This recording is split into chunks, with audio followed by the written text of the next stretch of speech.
se tranquilliser, réfléchir, analyser. Le but, c'est de ne pas mourir avec des regrets, tu vois. D'où la peur de l'échec. Je pense toujours que quelqu'un a vu un truc, mais en fait, les gens eux-mêmes, ils pensent ça. Peu importe si je saute, j'ai mon parachute et il va s'ouvrir. Ils sont là pour critiquer, mais eux-mêmes, ils ont peur de se mettre en avant. Et du coup, ça annule la honte, tout simplement. Parce que la honte, encore une fois, c'est le regard des autres. C'est-à-dire que même si tu te plantes, who cares? People, I don't care. I got to bless you, precious Lord, with my whole heart. Bonsoir, aujourd'hui je suis avec Ray Charles. No. Hit the road, Hello. Jack. Don't you come back no more. C'est un hommage. Très grand artiste. Comment vas-tu ce soir? Ça va, tu vas bien? Je vais super bien et toi? J'ai pas compris les lunettes de soleil, c'est pourquoi en fait? Tu sais, vu que je suis maintenant sous les projecteurs, il faut protéger le miroir de l'âme. N'importe quoi. Ok, j'arrête. Quand je te parle, j'aimerais bien voir tes yeux, s'il te plaît. Parle, vas-y là. Tout le temps. Toi, tu t'es trop pris pour une star en fait. Tout le temps sur mon... Tu t'es trop pris pour une star. Elle critique tout ce que je mets, tout ce que je truc. Il faut qu'elle Non, mais elle attends. truc. Alors Attends, je voulais faire un truc. Attends, ramène ça. Casse. Bienvenue sur l'émission podcast Une table pour deux. Ou 3. Ou quatre. Ou cinq. Ou six. Donc voilà, nous sommes ici autour de la table pour discuter D'un nouveau sujet. Exactly. Et aujourd'hui, le sujet, ça va être sur un peu les émotions de peur et de honte. Boum. Ok. Mais avant de commencer, on va boire nos petits bubble tea. Ceux qui me connaissent, vous savez que Les bubble tea. Le bubble tea, c'est pour moi, quoi. Bubble tea matcha. Allez, hop. Et attends, on doit faire 1, 2, 3 et on doit percer en même temps. Attends-moi. Est-ce que si je perce ça, ça veut dire que... T'as percé? Comment t'as lu dans ma tête, frère? Bien. 1, 2, 3. C'est ça mon problème, c'est que j'ai trop de force. Mince, j'ai pas mélangé. Le sucre qui est resté en bas. Gros, tu m'as pris... Milkshake bubble tea. Celui-là, il est bon. Ça, tu vas pas aimer parce que c'est matcha.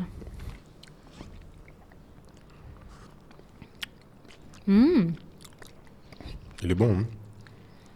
T'aimes Allez, pas ça, prends non? le tien. Non. Donc c'est vraiment, vraiment bon. Première fois que je goûte un bubble tea. Oui. J'aime pas les... Enfin, je suis allé avec une croyance limitante que je n'aimais pas le bubble tea. Donc j'ai goûté. Encore une fois, J'aime bien ce goût-là, pas tous les autres. je lui ai fait découvrir des choses. Donc aujourd'hui, on va parler de comment dépasser ses peurs. Ne plus avoir peur, ne plus avoir honte. C'est un peu des sujets qui touchent tout le monde, je pense. Comme on est tous des êtres humains, on a tous des moments où on se tape la honte ou bien... On a des peurs, en fait, qui nous freinent, quoi. Ouais. La peur, déjà, il y a différents types de peurs.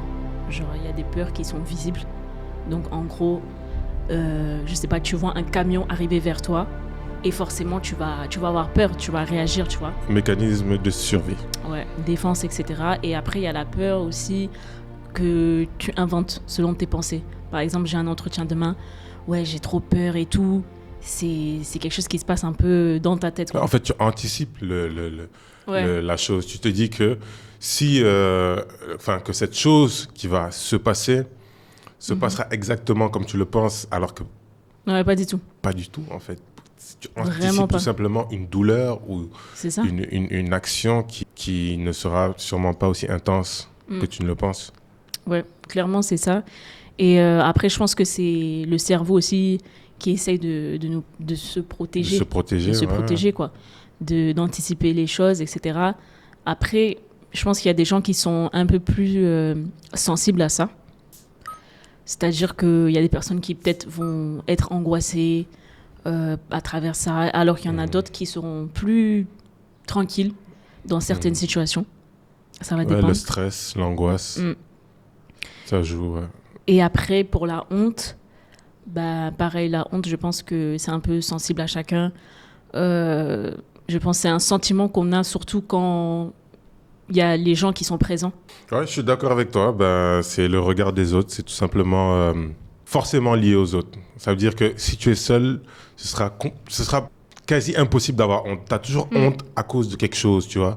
Soit parce que tu as menti à quelqu'un, soit parce que tu as fait quelque chose à quelqu'un, soit que parce que tu t'es battu avec quelqu'un. Donc, tu as toujours honte par rapport à quelqu'un. Du coup, est-ce que toi, tu as déjà eu des peurs ou des hontes que tu veux partager? Moi, j'ai pas des peurs ou des hontes. Enfin, moi, c'est plus en termes de peur, la peur de l'échec. La peur soit de l'échec, soit de ne pas être assez.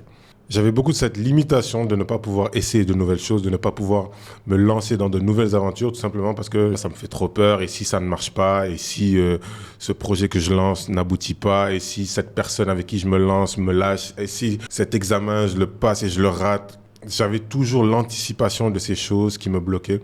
Donc au final, je pense que c'était ma plus grande peur. Et après, tu as forcément la peur humaine, la peur physique, qui fait que même quand, par exemple, un exemple simple, quand on va chez le dentiste, on a toujours cette appréhension de la douleur. Donc au final, il y a cette peur-là aussi qui est chez tout le monde, je pense.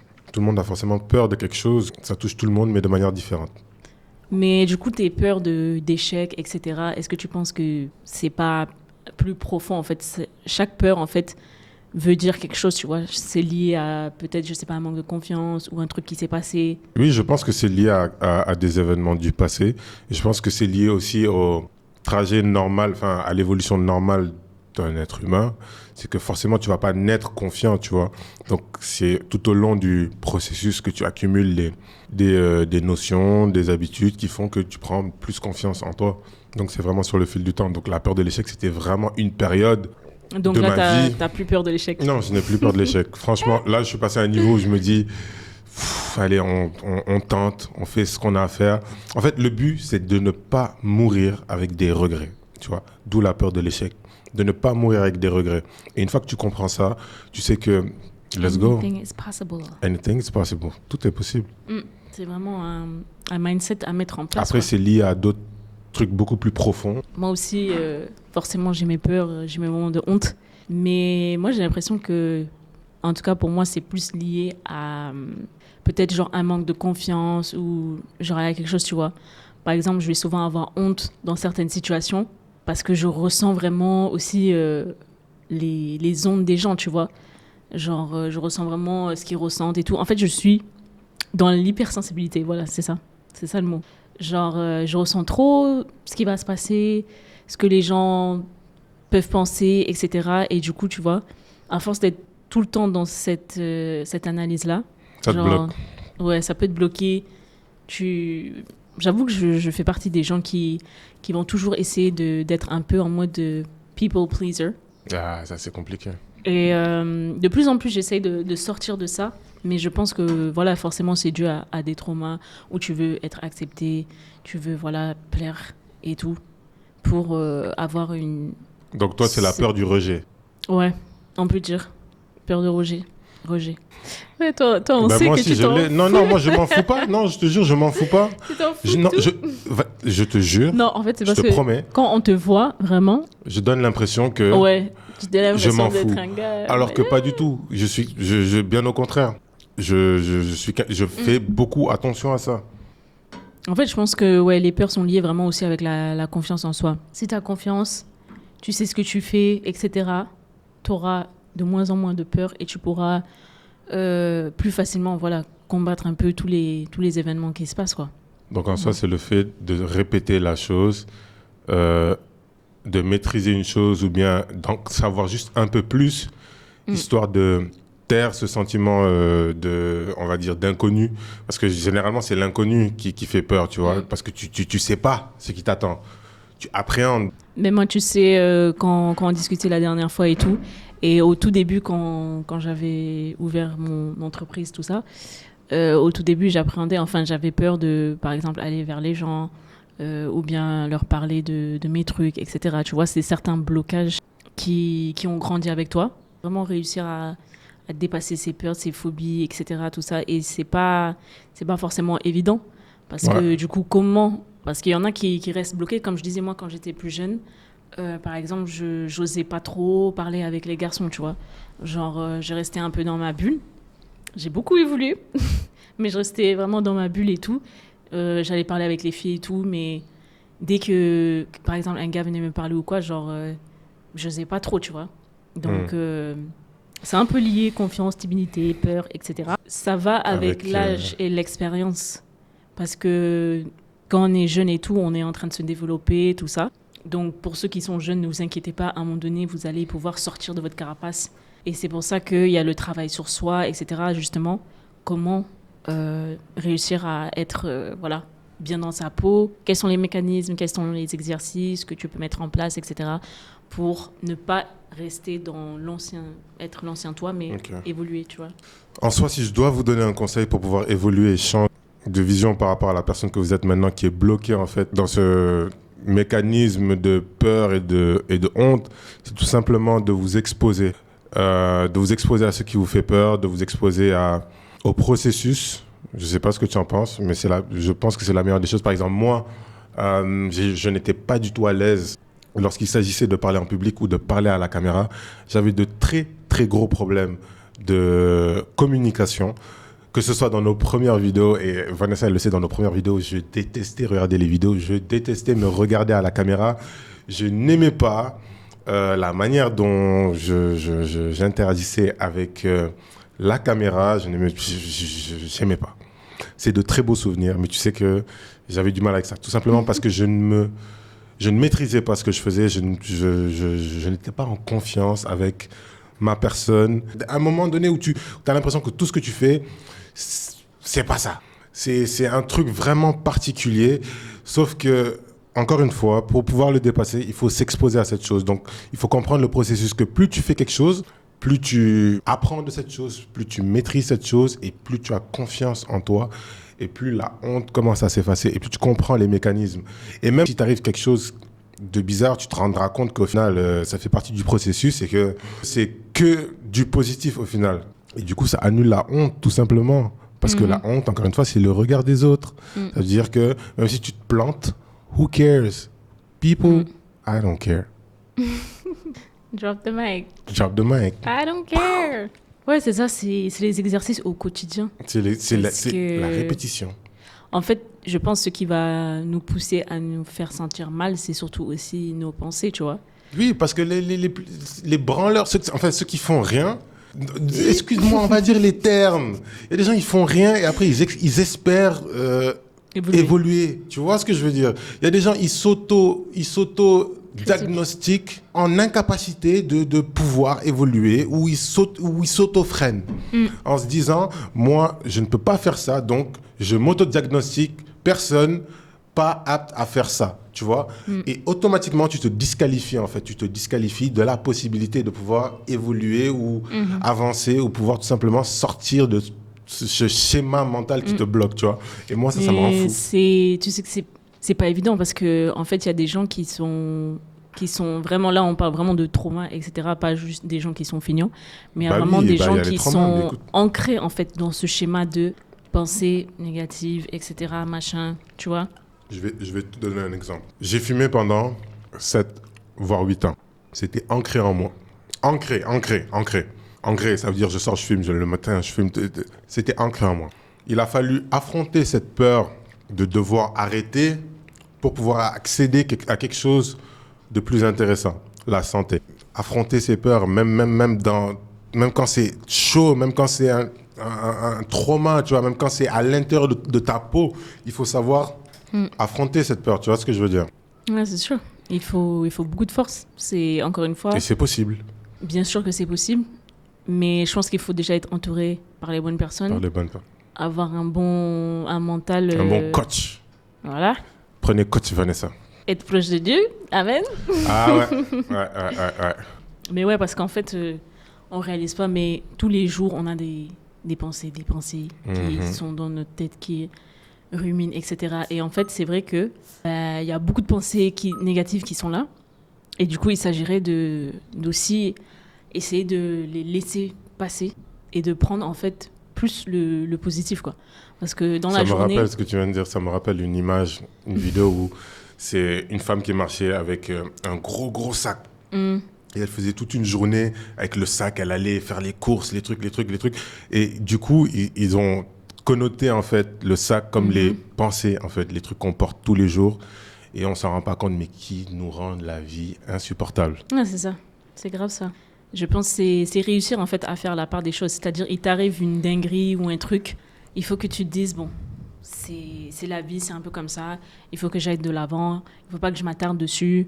Et puis Et voilà. c'est compliqué à faire. Hein. Ouais. Je dis pas que c'est facile. Hein. Moi, la première... Ça prendra le temps que ça doit prendre. Mais le plus important, c'est de se dire que à tout dans la vie, il y a une solution.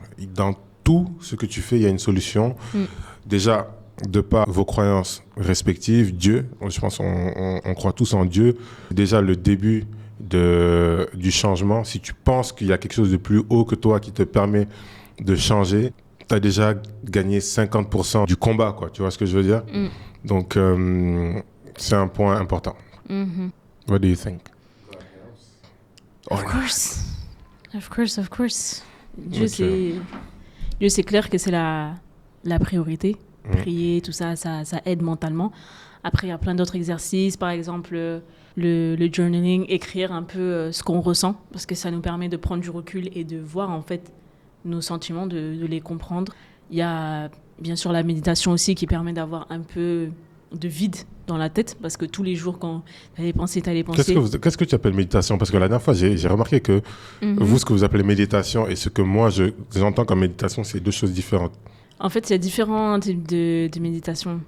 Genre, il va y avoir la méditation, je pense, qui est un peu reliée, par exemple, au yoga, tout ça, où c'est vraiment genre se reconcentrer sur soi-même, être connecté à soi-même et tout. Et après, tu as d'autres méditations, tu as une méditation spirituelle aussi, où c'est du coup, genre, être concentré un peu sur Dieu, sur un verset, tu vois, des trucs comme ça. Mais en fait, la base de la méditation, c'est vraiment pour pouvoir se tranquilliser, réfléchir, analyser, comprendre, tu vois. C'est vraiment un moment, genre, où tu es en retrait, quoi. Okay. Donc, c'est un peu ce que je veux dire. Et même, genre, essayer de nouvelles choses, de nouvelles activités, sortir de sa zone de confort et ne plus trop être avec ses mêmes amis, voir d'autres personnes. Tout ça, ça permet une certaine évolution au fur et à mesure. Et c'est un signal qui est très utile. Ça te permet d'évoluer, ça te permet de te rendre compte de ce qui est bien et de ce qui n'est pas bien, comme ce que tu viens de dire. Et ça a deux connotations, tu vois. La peur dans la peur dans le bien et la peur dans le mal. Ça veut dire que la peur dans le bien, parfois ça t'arrive d'avoir une intuition, de te dire tout simplement, là j'ai l'impression qu'il y a un truc bizarre, tu vois. T'as peur d'un truc, je sais pas si tu vois ce que je veux dire, c'est un peu lié à t'as un truc bizarre, tu sens que c'est louche, tu sens que tu ne sens pas le truc. Et parfois c'est une peur qui te permet de te rendre compte, qui t'envoie un signal en te disant, ça c'est pas bon, tu vois. Comme dans mon exemple précédent, par exemple par rapport à la cigarette, cette peur en moi, peur de quoi? Peur des maladies qui suivront le fait de fumer, m'ont signalé que si tu continues, tu vas avoir telle maladie, cancer, etc. Donc c'est la conscience. Donc c'est la conscience et l'intuition aussi, tu vois. Et tout le monde n'a pas cette ampoule, je dirais même, qui s'allume et qui clignote quand il y a un problème, qui lui signale que là, il faut faire quelque chose, tu vois. Il faut faire, c'est chaud là. Mais généralement, ils ont l'ampoule qui s'allume, ils décident juste de l'ignorer ou... Ouais, il y en a qui veulent rester un peu dans leur truc. Et ne tu sais, moi, j'avais beaucoup ce problème, la peur de l'inconnu. Moi, je suis borné. Elle a débloqué beaucoup de situations. C'est-à-dire, moi, l'inconnu, c'était un... Ouais, non, oui. À mes heures perdues. À ses heures perdues, Non. L'inconnu, c'était un calvaire. Moi, je suis ancré à mes racines, là où je suis. Je sais que moi, l'inconnu, tout ça, c'est des choses qui sont intéressantes, quoi, qui te permettent justement de t'ouvrir. Moi, c'est Vanessa. De découvrir. De découvrir des... Moi, j'aime beaucoup découvrir de nouvelles choses, en fait. Je suis très ouverte par rapport à ça. Et moi, j'avais une question pour toi, genre, du coup, toi, vu que t'as pas mal évolué, genre, comment tu ressens le regard des autres par rapport à toi-même, quoi? Écoute, le regard des autres, je le ressens toujours. Mais j'ai appris à l'utiliser sous forme d'effet de levier. Ça veut dire que plus tu me regardes, plus je vais me conditionner à bien faire mon travail. Un exemple tout bête, dans la création de contenu, je vais filmer dehors. Donc, dehors, quand tu filmes en public, il y a tout le monde qui te regarde. Les gens qui ne sont pas habitués à la caméra, qui te voient en train de filmer, mais c'est qui ce clown? Il fait quoi? Une caméra? C'est quelle télé? En fait, c'est des petites réactions très terre à terre. Mais pendant que tu es en train de faire ton truc, ça peut être dérangeant pour les gens qui n'ont pas l'habitude de se faire observer. Tu vois.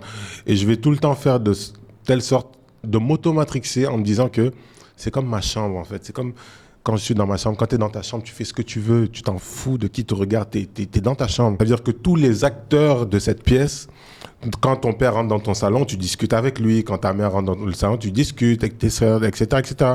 C'est la même chose. Quand tu es en train de filmer à l'extérieur et que les gens te regardent ou bien que les gens viennent vers toi, tu interagis et tu tournes cette interaction en effet de levier. Ça veut dire que ces gens peuvent même t'apporter des choses auxquelles tu ne t'y attends pas. Par exemple, moi, il y a une vidéo dans laquelle il y avait une scène qui n'était pas écrite.